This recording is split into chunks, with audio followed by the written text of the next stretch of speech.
खबर में खुश आमदेद। मैं हूं आपका होस्ट सईद काजी और मेरे को होस्ट है मियां शाहिद साहब। मौजूद मेहमान हमारे साथ, मगर मैं रन डाउन जल्दी से आपकी खदमत में पेश कर दूं।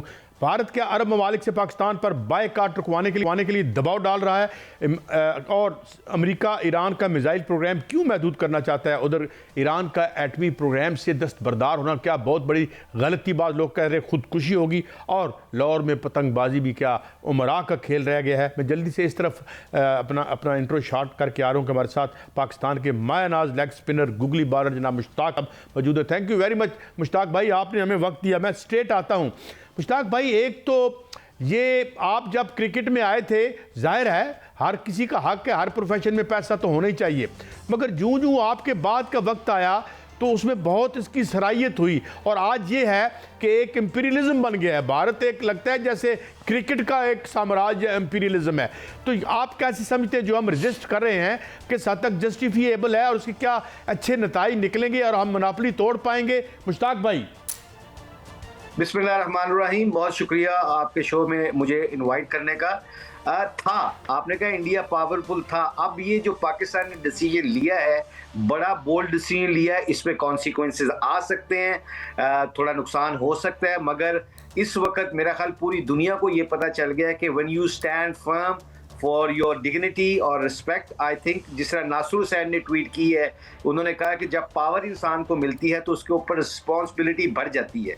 तो आई थिंक आईसीसी को और बीसीसीआई को इस चीज़ को एक्नॉलेज करना चाहिए था कि जब अल्लाह किसी को ताकत देता है ना, तो उसको जस्टिफाई करके आप जब इंजॉय करते हैं ना पावर को, और पावर शेयर करने से ताकत बढ़ती है, आपकी कम नहीं होती। जैसे मैं हमेशा कहता था, मैंने अभी एक निजी टीवी में बोला है, मैंने कहा जब मैं खेला करता था मुझे लगता था कि मैंने सारी ज़िंदगी नहीं रिटायर होना, क्योंकि यही मेरी ज़िंदगी का हिस्सा है। क्योंकि पावरफुल बंदा जब बनना शुरू करता है या परफॉर्मेंस देना शुरू करता है, जब उसके पास पैसा आना शुरू हो जाता है, तो बेसिकली उसको कल की फिक्र और आने वाले वक्त के वो सोचता ही नहीं है कि वो अपने पावर के नशे में ऐसा होता है। तो आई थिंक ये जो पाकिस्तान ने स्टैंड लिया है, पीसीबी ने, मोहसिन नकवी साहब ने बहुत अच्छा स्टैंड लिया है। मैं इसमें हक में बिल्कुल नहीं होता। मैं being a sportsman I believe that कि you should not take that hard decision. Cricket को क्रिकेट के तौर पे, स्पोर्ट्स को स्पोर्ट्स के तौर पे लेना चाहिए, मगर लेकिन मुश्ताक भाई जो भारत ने रवैया इख्तियार किया है, जो जय शाह का रवैया है, उस पर तो यही जो है स्टैंड बनता था और यही छक्का बनता था जो मोहसिन नकवी साहब ने लगाया है। सर, अभी जो भारत के वजीर दाखिला हैं अमित शाह, वो अपने बेटे की कुर्सी बचाने के लिए फौरी तौर पर सऊदी अरब चले गए हैं और ख़बर ये आ रही है कि वहाँ पर जाकर सिफारिश जो है वो करेंगे। मोदी ने स्पेशल उनको भेजा है कि वो सिफारिश करें कि पाकिस्तान को जो है मनाया जाए, क्योंकि इसमें $5 अरब तक का नुकसान उनका हो रहा है। जो वहाँ के बिलियनियर्स हैं वो पीछे पड़े हुए हैं कि अभी उसके जय शाह के कि उन्होंने ऐसा जो रवैया क्यों इख्तियार किया। इमरान ख्वाजा साहब को भी मनाने का टास्क दिया गया है। क्या कोई बर्फ़ पिघलेगी? पाकिस्तान मानेगा किन शराइत पर मानेगा अगर मानेगा तो? देखिए, इस वक्त तो पाकिस्तान अपना अगर शर्तें मनवा लेता है, नॉट फॉर पाकिस्तान के अपने पॉइंट ऑफ व्यू से, क्रिकेट के पॉइंट ऑफ व्यू से, क्रिकेट की डैमेज, क्रिकेट की अपना वो जो क्रेडिबिलिटी है उसको बचाने के लिए अगर पाकिस्तान को अपनी शर्तें मनवा लेता है कि बांग्लादेश को वापस लेके आए, आप लोगों की रिस्पेक्ट करना शुरू करें, और जहां पे आईसीसी का टूर्नामेंट हो, जो आईसीसी अपना प्रोग्राम देता है, तो उसको 5 साल के लिए आप लॉक कर लेंगे। जो अगर पाकिस्तान होस्ट है, आईसीसी चैंपियंस ट्रॉफी में पाकिस्तान होस्ट है, इंडिया नहीं आई, एशिया कप में इंडिया की मर्जी चलती है, इस्लाम नहीं लिया, शेक हैंड नहीं किया, ट्रॉफी नहीं ली, ये सारी चीज़ों का एलिमेंट जब आप सामने रख के बात करते हैं ना, तो फिर ये शर्तें मनाना आसान है। और जो आपने बात की है कि सिफारिशें चलनी थी, उसकी वजह है कि 80% तो एक मैच का रेवेन्यू आप इकट्ठा करते हो, जाके 20% 30% बाकी मैचों का आपको पैसे मिलते हैं। तो जो ब्रॉडकास्टर बैठे होते हैं जिन्होंने इतना पैसा लगाया होता है, don't you think so they have resources, उनका मीडिया, उनके सारी चीजें एक्सपोज कर देगा आईसीसी को और बीसीसीआई को, इसलिए वो भागे हुए हैं। आई थिंक पाकिस्तान ने राइट टाइम पे छक्का लगाया है और ये छक्का लगना जरूरी था। और जो मैं आपको बता रहा हूँ, मैं पहले भी एक शो में बता रहा था, इंडिया के और पाकिस्तान के क्रिकेटर्स जो स्पोर्ट्समैन होते हैं ना, वो क्रिकेट खेलना चाहते हैं, एक दूसरे से मिलकर खेलना चाहते हैं, मगर ये जो पॉलिटिशियंस हैं, स्पेशली इंडिया की तरफ से, वो ये क्यों बीच में बार बार ला के अपने आप को ये मनवाने की कोशिश कर रहे हैं कि वी आर पावरफुल वो लोग होते हैं जो ताकत के होते हुए लोगों के साथ अच्छा सलूक करते हैं, लोगों का ख्याल रखते हैं। लेकिन ऐसा ही होना चाहिए मुश्ताक भाई। देखें, जो खेल है वो तो खेल होती है ना, सियासत तो नहीं होती। और ये जो जय शाह ने किया है, जब बीसीसीआई ने किया है, जिसको मैं आईसीसी को बीसीसी कहता हूं, उन्होंने जो किया है वो तो मुस्लिम दुश्मनी लग रहा है, क्योंकि उसमें जो है दुश्मनी की गई बांग्लादेश के साथ दुश्मनी की गई, पाकिस्तान के साथ, अब कल अफगानी जो है वहां गए, उनको जलील किया गया, दुश्मनी की गई अफगानियों के साथ। ये तो मुस्लिम दुश्मनी लग रहा है मुझे। और ये जो है वो किस तरफ मामला जाएंगे, ये तो उन्होंने क्रिकेट को जो है वो बिल्कुल हिंदुत्व नजरिया जो है वो ले आए हैं उसमें। ये जो मर्जी लेके आए, इस वक्त इंटरनेशनली आपने नासिर हुसैन की ट्वीट देख ली, आर्थिन की ट्वीट देख ली, बुचर की देख ली, केविन पीटरसन की देख ली, जिनकी से है। अब इसमें सारी सिनारियों में हम जितना मर्जी कुछ कह लें, इस वक्त जो इंग्लैंड और ऑस्ट्रेलिया का रोल है बहुत क्लियर होना शुरू हो जाएगा।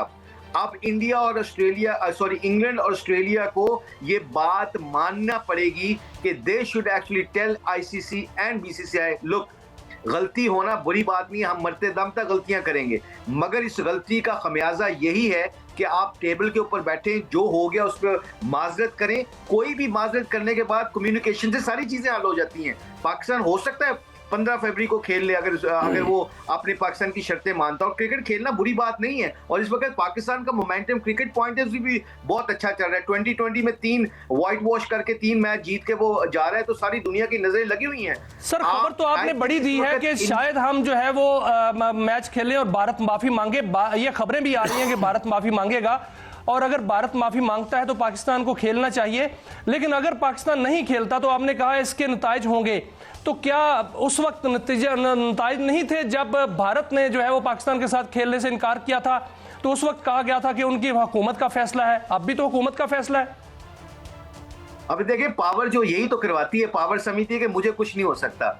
और मैं हमेशा ये कहता हूँ कि जब एक दफा मुक्का पड़ जाता है ना रिंग में आके, जब मुझे एक छक्का पड़ता था ना बॉलिंग में, ब्रायन लारा या कोई मारता था, तो मुझे पता था इससे ज्यादा तो नहीं कुछ हो सकता है ना, अब मुझे लड़ना ही है। तो अब पाकिस्तान को भी, सारी दुनिया को पता चल गया कि क्या होगा, ये बैन कर देंगे, आईसीसी का मैच निकाल देंगे, 30, 35, 40 लाख डॉलर नहीं देंगे, व्हाटएवर द मनी इज, मगर the end of the day dignity और रिस्पेक्ट के ऊपर कंप्रोमाइज नहीं होगा। मुश्ताक भाई, मैं एक और एंगल से माफी चाहता हूं, वक्त कम है। एक तो ये बताया जा रहा है कि जो लोग यहां से जा रहे हैं, गए हैं या पहुंच पाए, उन्हें वहां 5 स्टार होटल में जगह नहीं मिल रही, मगर इसका हम रोना क्या रोएं। वो तो जावेद अख्तर को फ्लैट खरीदने नहीं दिया था, वो कह रहा था जब शबाना आजमी के साथ वो खरीदने गया था कि भाई तुम मुसलमान हो, ये तो चलता है हर जगह पे। मगर ये बताइए मुश्ताक भाई, मैं जब उनके इंटरव्यूज़ देखता हूँ, इंडिविजुअली देखता हूँ, अगले दिन आई डोंट नो उनका जो एक कप्तान को मैं देख रहा था, वो यहाँ आते हैं, अनारकली में शॉपिंग करते हैं, कोई उनसे पैसे नहीं लेता, आपकी दोस्ती हैं, आप दिख रहे हो। हमने ज़माना देखा है जब कपिल की टीम आई थी या उसके बाद की टीम आई थी या और लोग आए थे, तो there was a very cordial relationship even amongst the players out, यानी अंदर ठीक है हम लड़ाई करते हैं, खुल के खेलते हैं। तो ये क्या क्या हो गया? ये वो पाकिस्तान की तारीफ करते हैं जो लोग आते हैं जी यहाँ, मगर अब जो है ये क्या मखासमत है? हमें कभी भी पाकिस्तान क्रिकेट बोर्ड की तरफ से, पाकिस्तान गवर्नमेंट की तरफ से, किसी पॉलिटिशियन की तरफ से आज तक मुझे याद नहीं है कि हमें मैसेज आया हो कि ये कहना कि जी तुमने इनके साथ ऐसा शुरू करना, तुमने नहीं खेलना। हमें तो ये कहा जाता था कि यार रिलेशनशिप हमसायों के साथ अच्छा रखना चाहिए। हमने एक 99 का टूर किया था जिसमें पिच को इन्होंने खोद दिया था, उसके बावजूद हमारे सिक्योरिटी थ्रेट से हम गए ताकि हमारे हमसायों को पता चले कि क्रिकेट के ऊपर हम अपने रिलेशनशिप के ऊपर वी कैन सेक्रीफाइस दैट। मगर हैविंग सेड दैट, जो आपने बात की है, जितने भी क्रिकेटर्स अभी भी मिलते हैं, मैं अभी कोचिंग कर रहा हूँ बांग्लादेश की, अभी मैं जिम्बाब्वे से आ रहा हूँ, इंग्लैंड की अंडर 19 के साथ था, वहां पे इंडियन प्लेयर मिले मुझे, मतलब एक्स क्रिकेटर्स मिले, सब अच्छे तरीके से मिल रहे हैं। उनकी भी ख्वाहिश नहीं है कि लड़ाई झगड़ा हो, पाकिस्तानियों की भी ख्वाहिश नहीं लड़ाई झगड़ा हो, क्रिकेट को क्रिकेट के तौर पर खेलना चाहिए। अब ये मैसेज क्लियर हो गया है कि अब कोई ना कोई अच्छा फैसला आएगा। उसकी रीजन पता क्या है? इनको अभी आप कह रहे हैं कि आपकी मुलाकात हुई बाज इंडियन क्रिकेटर से, जो दिन दोस्तों से आपके राब्ते आजकल हो रहे हैं, वो क्या कह रहे हैं? इंडिया के जो लोग हैं इस बारे में, जो प्लेयर्स हैं, वो ज़ाहिर खुल के तो नहीं कहेंगे वहाँ पे हिंदुत्व तो वो बॉलीवुड को भी इस्तेमाल कर रहा है, क्रिकेट को भी इस्तेमाल कर रही है सियासत। पर्सनली जिन लोगों से आपकी बात हुई है वो क्या, कैसे इस पे उनके क्या टेक है?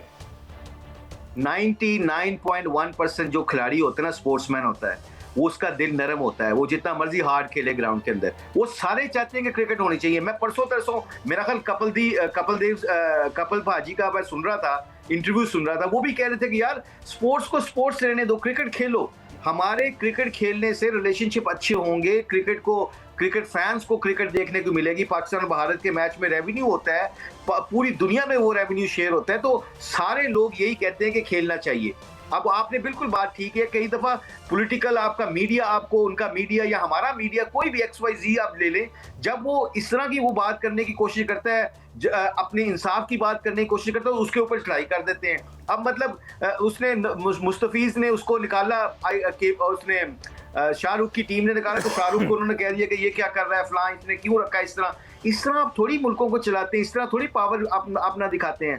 पावर मुश्ताक भाई, एक क्वेश्चन का मैं आपसे क्वेश्चन करूंगा। जो बाबर आजम हैं, उनकी जो है वो बड़ी धूम मची हुई है। आप बांग्लादेश के कोच भी हैं, बांग्लादेश में इस वक्त क्या वहां पर जज्बा है? क्योंकि बाबर आजम के तो वहां पर पोस्टर ही पोस्टर लगे हुए हैं, नारे लग रहे हैं पाकिस्तान के हक में।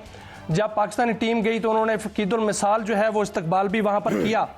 दूसरा सर ये बताइएगा, एक लाइटर सा क्वेश्चन है कि T20 वर्ल्ड कप में अगर पाकिस्तान अपने ग्रुप से जो है वो आगे फाइनल में चला जाता है और दूसरी जानिब जो इंडिया है वो आ जाता है, फाइनल दोनों का हो जाता है, तो फिर क्या होगा? वो एक तो है वो we shall see, number 1। Number 2, Pakistan ने 15 फरवरी का कहा हुआ है, फाइनल का अभी बात नहीं की हुई। अभी 15 फरवरी को उन्होंने डिस्क्राइब किया है, अगले आने वाले मैचों का पूरा नहीं कहा कि हम भारत को खेलेंगे नहीं, उन्होंने कहा 15 का मैच नहीं खेलना। और बाकी बांग्लादेश में पाकिस्तान के क्रिकेटर्स, मैं महमूदुल्लाह हमारे खिलाड़ी हैं जो अभी रिटायर हुए रिसेंटली, वो कहते हैं मुशीब भाई, जब भी हमारा क्रिकेट मैच पाकिस्तान का चल रहा हो, शायद हमारे लोग कोई मैच देखे ना देखे, पाकिस्तान का कोई मैच भी वो देखते हैं और 40 to 70% लोग हमें ही सपोर्ट करते हैं, आप पाकिस्तान को सपोर्ट करते हैं, और they start loving Pakistani players so much. उनकी बहुत इज्जत है वहाँ पे, उनको बहुत प्यार किया करते हैं लोग। इसी तरीके से जो अभी जो हमारा रिलेशनशिप बेहतर हो गए अल्लाह की मेहरबानी से, दे नो वन थिंग।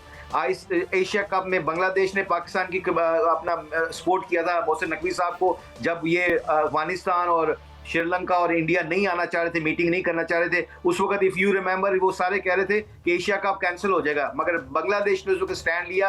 अब पाकिस्तान दोस्ती का हक अदा कर रहा है, पाकिस्तान स्टैंड कर रहा है। तो I think this friendship will make other people also think कि देखो, जब इंसाफ पे खड़े होते हो शायद तुम्हें नुकसान हो जाए, मगर पावर जो होती है ना वो मिलके आती है, सारी चीजें मिलके खाओगे तो उसमें इज्जत भी है, बरकत भी है। मुश्ताक अहमद, बहुत शुक्रिया। नाजरीन, मैं क्रिकेटर मयानाज लेफ्ट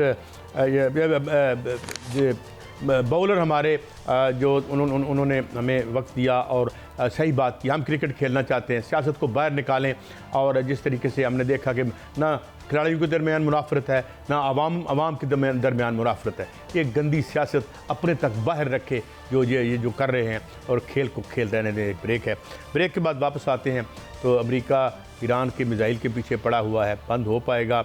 और क्या वो ईरान का एटमी प्रोग्राम से भी दस्तबरदार करवाना चाहता है? It be wise for Iran to kind of commit suicide? एक ब्रेक के बाद वेलकम बैक। नाज़रीन ने ज्वाइन किया है मुमताज़ दफ़ाई तज़ीन कहा जनाब कमोडोर रिटायर्ड खालिद चिश्ती साहब ने। Thank you very much Chishti Sahab. जैसे हम कह रहे थे कि भाई ये cost might be bit higher, destruction तो वो इजराइल की ईरान की जो भी करता, लेकिन साथ हजीमत उसको भी होनी थी, और शायद वो अशर ना होता जो हो सकता था जो इजराइल का हुआ, इनविंसिबिलिटी का तसव्वुर टूट जाता। अब वो जाने से पहले कोशिश करता है कि ईरान अपना मिसाइल प्रोग्राम जो है महदूद कर दे, एटमी प्रोग्राम महदूद कर दे। आप क्या समझते हैं? ये तो यही है कि आप ने अगर जंग नहीं की तो कहें भाई हम जंग नहीं करते, आप लिल्ला या खुदा या राय खुदा कुछ भी खुदकुशी फरमा लें। The kind of security environment जो अमेरिका ने क्रिएट कर दिया है, उसमें तो अपना एटमी प्रोग्राम, अपना मिसाइल प्रोग्राम, उसको वाइंड अप करना या रोल बैक करना, don't you think it's kind of suicide जनाब चिश्ती साहब? जी बहुत शुक्रिया काज साहब आपका, और मियाँ साहब आपने इनवाइट किया। देखिए बिल्कुल ठीक है, जब जज और ज्यूरी एक ही तरफ हो तो फिर इस तरह के कॉम्प्रोमाइजेस कोई भी मुल्क नहीं करता, चाहे वो कितना ही छोटा हो। और ये तो एक ईरान ऐसी तहजीब है, 3-4 हज़ार साल पुरानी तारीख है, बड़ी प्राउड नेशन है, बहुत ज़्यादा नेशनलिज्म है उनके अंदर। अमेरिका की मेरा ख्याल है ये एलिमेंट जो है मिसकैलकुलेशन है कि वो इस तरह रजीम हटाई जा सकती है, मुजाहरे हो जाएं, अगर डिस्टर्बेंस हो जाए, इसमें कोई शक नहीं है कि उनकी लाइफ ईरानियंस की बहुत चैलेंजिंग है सैंक्शंस की वजह से, उस पर मैं बाद में बात करता हूँ। लेकिन बदकिस्मती ये है कि इसके अंदर सिर्फ नेगोशिएशन में या मुज़ाकरात में प्रेशर डालने में एक ही मुल्क है, कोई यूनिटी या कोई ग्रुप या कोई अलायंस नहीं है जो ये डिसाइड करे कि ईरान अबाइड बाय कर रहा है कवानीन को जो उन्होंने एग्री कर लिया, अगर वो कर ले तो अमेरिकन तो एक हफ्ते बाद भी कह सकते हैं कि, या 15 दिन बाद भी, या 2 महीने बाद, या 1 साल बाद कह सकते हैं कि ये तो उन्होंने बात नहीं मानी और ये न्यूक्लियर प्रोग्राम भी इनका चल रहा है और लॉन्ग रेंज बैलिस्टिक मिसाइल्स भी कर रहे हैं, इसलिए हम वापस आ रहे हैं। आप जून में चले जाएं 2025 में, जब ईरान के न्यूक्लियर साइट्स और इंस्टॉलेशन पर अटैक हुआ था, तो उस वक्त ये कहा गया था कि हमने इसका प्रोग्राम रोल बैक कर दिया, हमने इसको पीछे धकेल दिया। तो क्या जरूरत पड़ गई कि 6 महीने बाद आप दोबारा आ गए और आप कहने लगे कि नहीं हमें याद आया कि अभी नहीं हुआ। मैं तो उस वक्त जून में भी कहा था कि न्यूक्लियर प्लांट एक नॉर्मल कॉन्ट्रैक्टर्स की तरह नहीं बनाए जाते, ठेकेदार इसको नहीं बनाते जैसे हमारे ज़हनों में कोई कल्चर है। न्यूक्लियर प्लांट जो है वो पर्पस बिल्ट होती है, उनकी कंस्ट्रक्शन स्पेशलाइज्ड मेथड होते हैं, वेल डग इनटू ग्राउंड होते हैं, और सिर्फ एयर अटैक अगेंस्ट ही बनाए जाते हैं। लैंड और नेवल फोर्सेज ने तो अटैक नहीं करना होता किसी न्यूक्लियर प्लांट पर, वो एयर से ही अटैक होना होता है। और डे 1 से हम ईरानियंस को पता था कि हमारे न्यूक्लियर प्लांट पर हमला होगा।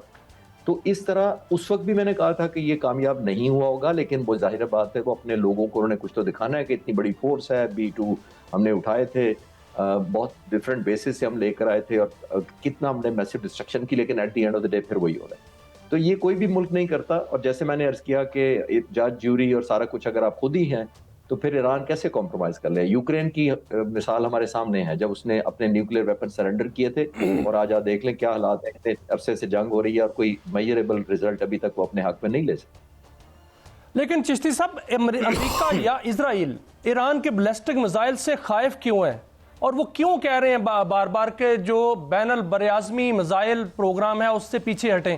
क्योंकि जो जौहरी प्रोग्राम है उस पर तो ईरान भी कहता है कि मैं मुज़ाकरात करने को तैयार हूं, लेकिन बैलिस्टिक मिसाइल कुव्वत जो है ईरान की, उससे वो खाइफ है। इजराइल खास तौर पे खाइफ है, और अमेरिका बार बार, उनके वजीर खारजा ने बाकायदा तौर पर यह बयान दिया है।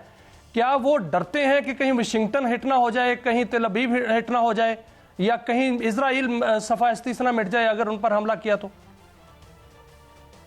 देखिए मियाँ साहब, ये बड़ा अच्छा सवाल है, और इसको ये इस तरह देखिए, इस तनाजुर में देखिए कि ईरान की अपने सेल्फ डिफेंस में, या अपने आप को रेलेवेंट रखने के लिए, या किसी नेगोशिएशन टेबल पर बेहतर बारगेनिंग के लिए, उसके पास यही वाले जो मिसाइल्स हैं वही हैं, नंबर 1। और नंबर 2, जाहिर है अगर पिछली जो जंग हुई थी जून में, जो ईरान और इजराइल और अमेरिका के दरमियान हुई थी, अगर मैं अमेरिका को निकाल दूं थोड़ी देर कि वो तो सुपर पावर है, ईरान और इजराइल के दरमियान अगर किसी मुल्क का भरम टूटा था तो वो इजराइल था, ईरान नहीं था। क्योंकि ईरान की तो एक कमजोर फौज थी, हमें पता था उसका एयर डिफेंस ना होने के बराबर है या कम है बहुत, हमें पता था उसकी एयरफोर्स ना होने के बराबर है, हमें यह भी पता था कि उनकी मिलिट्री का कोई कंपैरिजन है ही नहीं इजराइल के साथ, जिसको तकरीबन $285 बिलियन पिछले 78 सालों में मिलिट्री एड में अमेरिका ने दिए हैं, नंबर 1 मुल्क है। जिसके नंबर 2 पर जो मिलिट्री एड अमेरिका ने किसी को दी है वो इजिप्ट है, 50 बिलियन सिर्फ 285 बिलियन के मुकाबले में। तो इतनी बड़ी गैप के बावजूद ऐसे मुल्क का मिसाइलों से हिट हो जाना जो ईरान ने फायर किए थे, और जो ईरान ने फायर किए थे उसको बहुत चैलेंजेस थे। उसको पर्शियन गल्फ में इंटरसेप्शन मिली थी इराक के ऊपर से, जॉर्डन के ऊपर से गुजरते हुए, फिर रेड सी के ऊपर से गुजरते हुए, फिर इजराइल के अंदर एंटर होते, उसके 5 अपने एयर डिफेंस थे उसके, हम सारे कई दफा जान चुके हैं, फिर भी पहुंच गए। ये मैटर नहीं करता कि 100 में से 20 मिसाइल पहुंचे हैं या 10 पहुंचे हैं या 90 पहुंचे हैं। आपने ये साबित कर दिया कि इजराइल हिट हो सकता है और उसकी सिक्योरिटी और इंटेलिजेंस और उसका एयर डिफेंस नेटवर्क ब्रीच हो सकता है।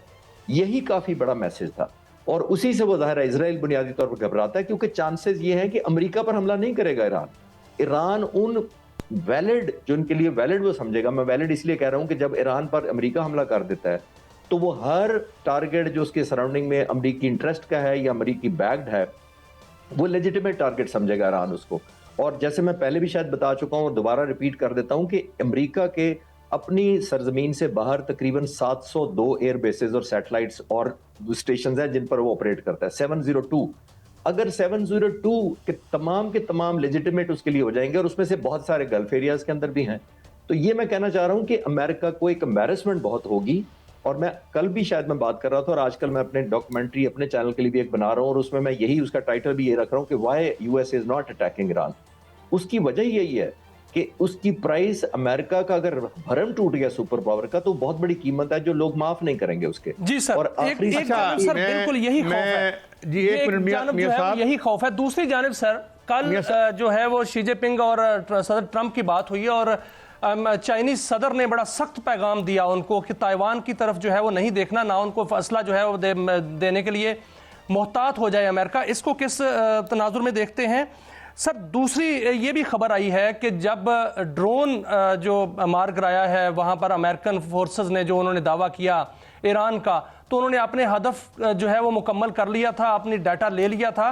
और यहाँ तक खबर आ रही है जिसकी तस्दीक कीजिएगा कि ये खबर ऐसी खबर जो है वो हो सकता है ऐसा कि ईरान ने वहाँ पर F-35 को नुकसान पहुँचाया हो, और ये भी खबर आ रही है कि उनका पायलट भी पकड़ा हो, या F-35 जो है वो नुकसान उसको पहुँचा। ऐसा मुमकिन है कि ईरान के पास टेक्नोलॉजी है ऐसी? जो शीपिंग का आप कह रहे हैं वो तो बिल्कुल उन्होंने अमेरिका को ठीक एक क्वेश्चन या वार्निंग दी है कि अमेरिका कहीं एक न्यू नॉर्मल ना समझ ले कि किसी भी मुल्क पर वो जाकर, जैसे वेनेजुएला का प्रेसिडेंट उठा के ले गए या किसी मुल्क के हक में वो कम बैक करते हैं, या इस तरह की किसी हरकत से उन्होंने जाहिर है डिटर किया है कि इसको नॉर्मल ना लिया जाए। That's number 1। नंबर 2 जो है, मेरा नहीं ख्याल कि अभी F-35 उनकी रेंज में है। जो उनका एयरक्राफ्ट कैरियर अब्राहम लिंकन, ये ऑलमोस्ट इतनी दूर 8,500 किलोमीटर से उसको डैश कराया गया जब इसको मैसेज दिया कि गल्फ पहुंचो, और वो तकरीबन 8 दिनों में पहुंचा है। और उस पूरे के दौरान उस पर 10 F-35 जहाज हैं और बहुत सारे F-18 हैं, AEG-18 है जो इलेक्ट्रॉनिक जैमर्स है, हॉकाई E-2C है। अच्छा चिश्ती साहब, मैं माफ़ी चाहता हूँ, वक्त कम है। मैं एक और बड़ी इंपॉर्टेंट बात की तरफ आपकी रहनुमाई चाहता हूँ। आपने कहा 702 बेसिस हैं। एक ज़माना था कि ये दुनिया पे लूट खसूट, जिस तरह आपको याद होगा जनरल स्मेडले बटलर की जो किताब है, उसने कहा था कि अल कपूर ने क्या लूट मार करनी है जो मैंने अमेरिकी रूलिंग क्लास के लिए की थी, अगर आपको याद हो तो। अब बात ये है कि ये जो इनकी 702 बेसिस हैं, चाइना की तो कोई बेस नहीं है, और वो तेज़ी से माशी फतवात करता चला जा रहा है। और ये जो 702 इनके गले में पड़ गई हैं, और आज वो सबसे बड़ा मकरूज मुल्क भी है, और इसको मेंटेन करने के लिए कभी टैरिफ लगाता है, कभी दोस्ती करता है, कभी दुश्मनी। Don't you think now it's a lag on American economy? और जो उसका जवाल हमें बाज़ाहिर नज़र आ रहा है वो यही वजह बन गया जो उसकी लूट मार का जरिया था किसी ज़माने में 702 बेसिस। काजी साहब, जितना आप स्प्रेड करते हैं ना, उस पर 2 आपको जिम्मेदारियां लेनी पड़ती हैं। ये आप पर चैलेंजिंग हो जाता है। एक, आपको उनको मेंटेन करना पड़ता है, और उतने ही ज्यादा वनरेबल हो जाते हैं। जितना आप अपना फेस फैलाएंगे दुनिया में, उतना ही फेस लोगों के लिए अवेलेबल होगा हिट बैक करने के लिए। बड़ा सिंपल बात करता हूँ। जो आप कह रहे हैं कि मिलिट्री माइट है, एक बिल्कुल डिफरेंट एंगल में अर्ज करता हूँ आज आपको। शायद मैं पहली दफा ये बात कर रहा हूँ, जो मैं पढ़ रहा था या रिसर्च अपनी में कंक्लूड कर सका हूँ अब तक। देखिए, आज अगर दुनिया को 30 या 40 सालों के लिए पुरअमन होने की गारंटी दे दी जाए किसी वजह से, हाइपोथेटिकली, कि एक रूटीन चल रही है, छोटी मोटी tension, but globally super powers, बड़ी बड़ी ताकतें पुरअमन रहती हैं, तो अब बताइए 30-40 के बाद, साल के बाद सुपर पावर कौन सा मुल्क होगा? कोई रॉकेट साइंस है इसके अंदर? वो चाइना होगा, क्योंकि वो इतनी तेजी से तरक्की कर रहा है कि उसकी तरक्की को रोका नहीं जा सकता, और कोई रोक नहीं पा रहा। इसी वजह से तेल पर भी कब्जा किया जा रहा है, मिनरल्स पर भी किया जा रहा है, ग्रीनलैंड पर भी नजर रखी जा रही है, बगराम एयरबेस भी है। ये मुझे लगता है कि ये एक बहुत बड़ी गेम है जिसके अंदर दुनिया में क्योस, अनसर्टेनिटी, इनसिक्योरिटी पैदा किए रखी जानी उनका मकसद है। और अगर इनसिक्योरिटी होती है, क्योस होता है, तो किस मुल्क को हिट होता है सबसे ज्यादा? चाइना को होता है नेगेटिवली, चाइना को होता है नेगेटिवली, अमेरिका को होता है पॉजिटिवली। अमेरिका असला बेचेगा उन मुल्कों में जो लड़ेंगे आपस में, जो अलायंसेस बनेंगे, जो ग्रुप बनेंगे, वो डील्स करेगा उनके साथ। वो फिर तो आप चिश्ती साहब, माफी चाहता हूं, आप ये कह रहे हैं कि अमेरिका का मुस्तकबिल दुनिया की बर्बादी में है, अगर दुनिया बच गई तो शायद अमेरिका ना बचे। If I have to rephrase it और इंटरप्रेट इट। सर, अमेरिका सबसे बड़ा मिलिट्री वॉर मेकिंग मशीनरी का सबसे बड़ा मुल्क है, इसमें तो कोई शक नहीं है। और उनकी इकोनॉमी में डिफेंस जो प्रोडक्शन है या मिलिट्री हार्डवेयर है, उसकी बहुत बड़ी कंट्रीब्यूशन है, इसमें तो कोई शक नहीं है। नंबर 1। नंबर 2, ये देखिएगा एक रहनुमाई और टाइम थोड़ा है ताकि ये भी रहनुमाई ले लें। मैं एक ईरानी सहाफ़ी को सुन रहा था जो कि इंडियन मीडिया से बात कर रहा था। उन्होंने कहा कि हम बहुत दफ़ा जो है हमें कुछ जल्जला जो है वो महसूस हुआ, जो कि 3 और 4 ग्रेड का था। उसमें वो अपने तौर पर इत्मीनान में कह रहा था कि शायद ईरान जो है वो एटमी कुव्वत बन चुका है, और उन्होंने तजर्बा भी कर लिया हुआ है कि ऐसा कुछ सरप्राइज आ सकता है किसी मुल्क की तरफ से या ईरान की तरफ से कि उन्होंने एटमी कुव्वत वो बन चुके हों, अभी बताया ना हो, या वो तजर्बा जो है वो इस तरह के धमाके ना किए हों जिसमें किसी को मालूम ना हो। दूसरा, ये भी खबर आ रही है कि ईरान ने चाइना से मदद मांगी है और उनसे स्टेल्थ टेक्नोलॉजी के जहाज जो हैं वो मांगे हैं, लेकिन अगर वो आ भी जाए तो उड़ाएगा कौन? जी, आपने बिल्कुल ठीक कहा कि अगर ये इन्होंने न्यूक्लियर धमाके किए होते तो अमेरिका जरूर AEI इंटरनेशनल एटॉमिक ऑर्गेनाइजेशन के जरूर पता करवाता और एक और उसको मेन रीजन बना लेता। नंबर 1, ईरान का एक बहुत बड़ा हैंडीकैप है जिसके अंदर मैं मोस्ट लाइकली इस वजह से नहीं इस तरह कन्विंस, इस वजह से कि उनके टॉप 19 साइंटिस्ट को एलिमिनेट किया गया था, ढूंढ के एक बचा था, उसको उनके गांव में जाकर मारा था जून में। तो मेरा नहीं ख्याल कि इतनी बैकअप उनके पास होगी कि वो कर सके, ये मेरा मानना ये है। जो आपका दूसरा सवाल का पोर्शन है कि ये इस तरीके से, जिस तरीके से ईरान कर रहा है, ये इतना बड़ा धमाका कर दे या उसको डिटेंस कर दे, मेरा ख्याल है कि ये नर्व की गेम हो रही है ओवरऑल। यानी मैं इसको कहता होता हूं कि ब्रिंकमैनशिप ये स्ट्रैटेजी है, जिसका मतलब है कि जब हमें डॉक्टर्स कहते हैं कि जब आप खौफजदा होते हैं तो सबसे पहले आपकी आंख की पुतली झपकती है डर से, तो ये ब्रिंकमैनशिप की स्ट्रैटेजी कर रहे हैं कि पहले आंख कौन झपकता है। ईरान कहता है कि हमारे पास इतने सरप्राइजेस हैं, वो एक नहीं है, मुझे लगता है और डेफिनेटली सरप्राइजेस हैं। ड्रोन पे बहुत ज्यादा डिपेंडेंसी उन्होंने की है। आने वाले वक्तों में अगर वो एयरक्राफ्ट कैरियर जरा सा भी करीब लाते हैं या ऑफेंस पोस्चरिंग करते हैं तो मुझे लगता है कि ईरान सरप्राइज सैचुरेशन के जरिए कर सकता है। ओवर सैचुरेशन का मतलब ये है इतनी मल्टी डायरेक्शनल अटैक, सब surface, under surface, on land, air, सबसे उस साहब आपने बड़ी सराहत और बलागत के साथ जो है वाजे किया और बड़ी तस्वीर बड़ी आप वाजे बनाते हैं जब भी आपसे मिलता है। बहुत शुक्रिया, आपने हमें वक्त दिया। नाजरीन, तो ये आसान नहीं होगा मेरे ख्याल में ईरान को इस तरह से सबड्यू करना, और अमेरिका बहादुर जो है वो उसकी डाइंग किक्स लगती हैं अमरीकी साम्राज्य की। कल तक ये लोग मजाक समझते थे, आज मजाक हकीकत बनता नज़र आता है। ब्रेक के बाद हाजिर होते हैं। शहजाद हुसैन भट्ट साहब एक छत पर मौजूद हैं और आसमानों के क्या मनाजर हैं। बसंत है, बड़े दिनों बाद आई है, लोग खुश हैं, लोगों की खुशियों में शामिल होते हैं ब्रेक के बाद।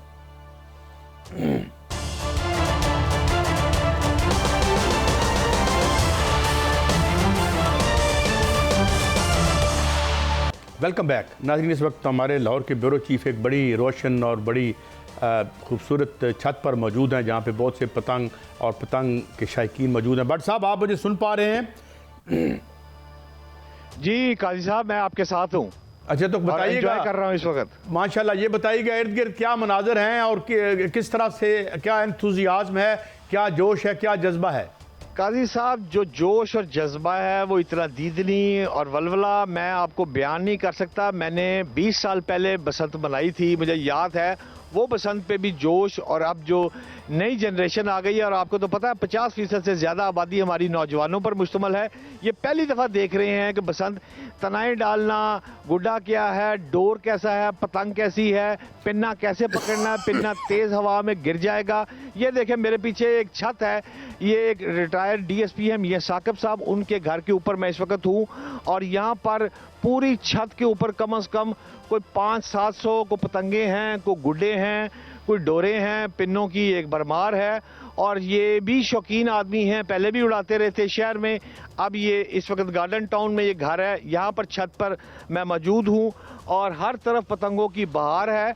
अगर आप लिबर्टी की बात करें तो वहाँ मैं गया था, वहाँ भी था, मोची दरवाजे गया, वहाँ भी रश था। लड़कियाँ और लड़के जो हैं वो बाज़ाब्ता कपड़ों के डिज़ाइन कर रहे हैं, लड़कियाँ चूड़ियाँ साथ कर रही हैं। और इसमें 2 तावा है, पतंग है, चौगिठी पतंग है, मुख्तलिफ किस्म की है। और मैं समझता हूँ पूरी दुनिया से ही आए हैं। और ये the credit goes to field marshal Asim Munir and Shehbaz Sharif और मरियम नवाज साहिबा, इनको क्रेडिट जाता है जिन्होंने ये जो है मजे ले रहे हैं किया है, अनबिलीवेबल। अच्छा भट्ट साहब, ये बताएं, मेरी आवाज आ रही है? भट्ट साहब ये बताएं कि यार ये करोड़ों रुपए में छतें बिकना, और अभी मुझे कुछ लोगों ने सिफारिशें की हैं कि यार हमें सनू पिन्ना ले दो, हमें पतंग ले दें। तो एक तो ये कुछ समझ नहीं आती, और ये कुछ बड़ा इस बार महंगा त्यौहार नहीं बन गया, इसमें भी haven't we left out the देखिए लोग काजी साहब क्रेजी हो चुके हैं इस वक्त बसंत के लिए। और जो छतों की मांग है वो 10-20 लाख से बहुत ऊपर चली गई है। तो शुरू में जो छतें थी वो उनकी मालियत ये थी, और जो पिन्ना था, डोर थी, वो आपको 8 या 9 हज़ार रुपये में अगर पिन्ना मिल रहा था, वो भी बातें ख़त्म हो गई है। इस वक्त 1-2 दोस्तों ने अभी बाय किया है, और जिन लोगों के पास ये चीज़ें पड़ी हुई हैं उनकी मालियत 16 से 17 हज़ार का वो पिन्ना है जो कम से कम 2 रीलों पर मुश्तमिल है। छोटा पिन्ना जिसको हम करार दिया करते हैं, वो इस वक्त पिन्ना 16-17 हज़ार की म्याद पे चला गया है। ये सारी छत पे ये डोर और पिन्ने ही पड़े हुए हैं। मैं आपकी बात काजी साहब करवाता हूँ। मियाँ साकिब साहब हैं, इनकी घर पे मैं मौजूद हूँ। मियाँ साहब अस्सलाम वालेकुम। अस्सलाम वालेकुम जी। मियाँ साहब ये क्या इतनी पतंगे डोरे हैं, क्या हो रहा है? सर ये बड़ी अल्लाह की रहमत हुई है, बहुत सालों बाद ये हमारा त्यौहार दोबारा हमें मिला है और पाबंदी हटी है उससे। ये बड़े हम शुक्रगुजार हैं मियाँ नवाज शरीफ साहब के, हमारे फील्ड मार्शल साहब आसिम मुनीर साहब के, हमारे प्राइम मिनिस्टर मियाँ शहबाज शरीफ साहब के और हमारी जो चीफ मिनिस्टर साहिबा हैं मरियम नवाज साहिबा। बड़ी अल्लाह ने रहमत की है और हमारे मुल्क में बड़ी खुशहाली भी आई है और ये त्यौहार की वजह से सारे बुज़ुर्ग और बच्चे सब बहुत खुश हैं। और हम ये त्यौहार 80s में भी मनाते रहे हैं बिकॉज हम बिलोंग करते हैं इनसाइड वॉल सिटी से, तो वहाँ हमारे ये लीडरान भी तशरीफ़ लाते रहे हैं। पिछली बसंत को और इस बसंत को जरा कंपैरिजन 2 लाइनों में करें। इस दफ़ा बहुत जुनून हुआ है और इस दफ़ा लोग बहुत खुश हैं चूँकि काफ़ी देर बाद उन्हें खुशी ये मिली है। भाई साहब सुन रहे हैं आपके, बहुत जुनून है और वलवला है इन तमाम अहबाब में, पूरे लाहौर में। और जब मैं गफीर इकट्ठा हो गया इस वक्त, जो मेरी मोटरवे आईजी से बात हुई है, उन्होंने मुझे कहा कि 5 लाख गाड़ियां जो हैं आज फ्राइडे के रोज दाखिल होंगी लाहौर में। और पूरे पाकिस्तान, ये सिर्फ लाहौर का या पंजाब का बात नहीं है, ये पूरे पाकिस्तान से अफराद जो हैं वो जोक दर जोक आ रहे हैं। मेरी आवाज आ रही है आपको? इस वक्त लोग ये डाल रहे हैं। जी मियाँ शाह साहब आपकी आवाज आ रही है? yes, मेरी आवाज आपको आ रही है? जी यस। ने जो बात की अभी मोटरवे की, वहां गाड़ियां दाखिल होने की, इत्तला यही है कि 7 लाख से जायद गाड़ियां जो है वो लाहौर में दाखिल हो चुकी हैं और इसकी तादाद 10 से 12 लाख तक हो सकती है। और अभी जो खरीदारी हो चुकी है वो 5 अरब रुपए से जायद की हो चुकी है और ये कहा जा रहा है कि रेवेन्यू 20 अरब तक जा सकता है, क्योंकि अभी खाबों की जो खाबे खाने हैं जो वहां पर जो है वो बेहतरीन खानों का जो मुकाबला भी होना है वो अभी दिन बाकी हैं, 6 और 7 और 8। तो आप क्या देख रहे हैं 6, 7 और 8 फरवरी में बिल्कुल क्या रेवेन्यू जो है वो जनरेट हो सकता है? क्योंकि एक छत जो है वो 10-10 करोड़ तक जो है वो गई है, 20-20 करोड़ तक। आप दुरुस्त फरमा रहे हैं मियाँ साहब, ये बसंत फेस्टिवल नहीं है, ये पाकिस्तान की इकोनॉमी के लिए एक रिवाइवल है, एक चेंज आई है। इससे आप देखें कि ये अब करोड़ों का मसला नहीं है, इस वक्त अरबों पे बात चली गई है। आप फूड की बात कर लें, पतंगबाजी की बात कर लें, आप होटलों की बात कर रहे हैं, होटल बुक है। हम सुना करते थे कि मरी में गाड़ियां बंद हो गई हैं, अब मरी के रास्ते बंद हो गए, लोग मरी में नहीं जाएंगे। मुझे लग रहा है जुम्मे और हफ्ते की रात को लाहौर को बंद किया जाएगा और गाड़ियों की आमदोरफ्त जो है वो बंद कर दी जाएगी, क्योंकि 5 लाख की एग्जैक्ट फिगर तो मुझे आईजी जो मोटरवे हैं उन्होंने कहा है कि 5 लाख से गाड़ियां तजावज करेंगी। और आपकी रिपोर्ट के मुताबिक अगर आप 7 लाख की बात कर रहे हैं तो ये करोड़ों की बात नहीं, अब अरबों रुपया का पैसा भी जनरेट हो रहा है, जो लोगों के चेहरों पर खुशी ताजगी आई है। एक मैं समझता हूँ ताजा हवा का नया। लेकिन भट्ट साहब, जिस छत पर आप मौजूद हैं, ये छत जो है वो कितने की बुक हुई है? क्या ये भी करोड़ों रुपए की हुई है? और जितनी करोड़ों रुपए की छतें हैं, क्या वहां पर गुड्डे गुडियां और जो डोर्स वो मुफ्त मिलेंगी? एक आम आदमी के लिए क्या गुडियां अवेलेबल हैं? सुना है एफबीआर वाले भी एक्टिव हो गए हैं कि वो भी देख रहे हैं कि कौन कौन कितने कितने की छत जो है वो बुक कर रहा है, फिर उसके बाद वो उनसे निपटेंगे। मियाँ साहब आप दुरुस्त कह रहे हैं, लेकिन ये जिस छत पे मैं मौजूद हूँ मियाँ साकिब साहब की, ये इन्होंने रेंट पे नहीं ली, ये इनका अपना रिहायशी घर है। एक इनका आबाई घर शहर में है, वहाँ भी मनाई जा रही है। और ये इन्होंने, मैं ठीक कह रहा हूँ मियाँ साहब? बिल्कुल आप ठीक कह रहे हैं। आज का दिन हमने रात को 12 बजे के बाद यहाँ स्टार्ट लेना है और 6 और 7 को हम अंदरून शहर इनसाइड कश्मीरी गेट अपनी मना रहे हैं। ये अच्छा, कह भट्ट रहे साहब, हैं कि मुझे जी आज रात 12:01 पर कम से कम 50 से अच्छा, भट्ट जायद साहब, मैं गुड्डे एक और और 100 से जायद पतंगे हवा में बुलंद होंगी। भट्ट साहब मुझे ये बताएं, एक बहुत जी, अच्छी, अब एक और बहुत अच्छी चीज नजर आई है। मैं जब आज आ रहा था तो मोस्ट ऑफ दी बाइक्स जो थी उन पर वो प्रोटेक्शन लगी हुई थी। तो क्या पंजाब हुकूमत ने ये इंतजाम किया है? क्योंकि मैंने गाह बहुत से बाइक्स ऐसी भी देखी हैं कि जिन पे वो प्रोटेक्टेड जो एक वो सरिया या जो भी उसे कहते हैं वो नहीं लगा हुआ था। तो उस हवाले से क्या है, क्या इन्होंने, क्या इंतजामिया मुतमईन है? और खुदा न खास्ता साहब जो 80% बाइक है लाहौर की, उन पर सख्ती से अमल दरामद करवाया गया है। वो जो तार लगाई है उससे काफी बहुत फायदा हो सकता है और बचत हो सकती है। अच्छा, वो जो तार है वो गवर्नमेंट सिटी ट्रैफिक पुलिस जो सीटीओ हैं उन्होंने फ्री बांटी है और मेरे ख्याल के मुताबिक जो मेरी इतला है 21 लाख के करीब वो तारें जो हैं वो बांटने के लिए पंजाब गवर्नमेंट ने सीटीओ को कहा था। और अब इस वक्त बेशतर जो मोटरसाइकिलें हैं उन पे तारे भी लग गई हैं। ये आज था 5 फरवरी, ये छुट्टी का दिन था, और जुम्मा हफ्ता इतवार, ये तीनों दिन जो हैं अब कल से जो शुरू हो रहा है जुम्मा हफ्ता इतवार, ये एक किस्म की लाहौर में छुट्टी है।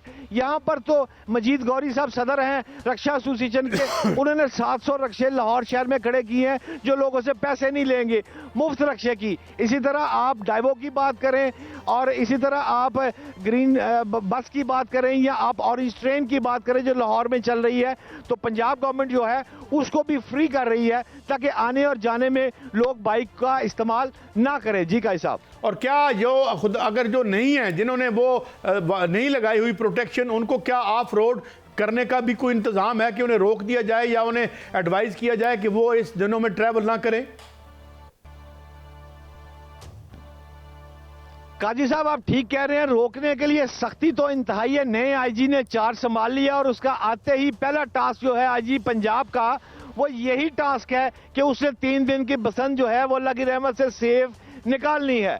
अब बसंत की बात यह है कि इस वक्त 400 के करीब ड्रोन जो हैं वो जुमे की आज जुमे रात के 12 बजे की बाद जब लोग पतंगे हवा में बुलंद करेंगे तो साथ ही पंजाब गवर्नमेंट की तरफ से ड्रोन हवा में बुलंद होंगे।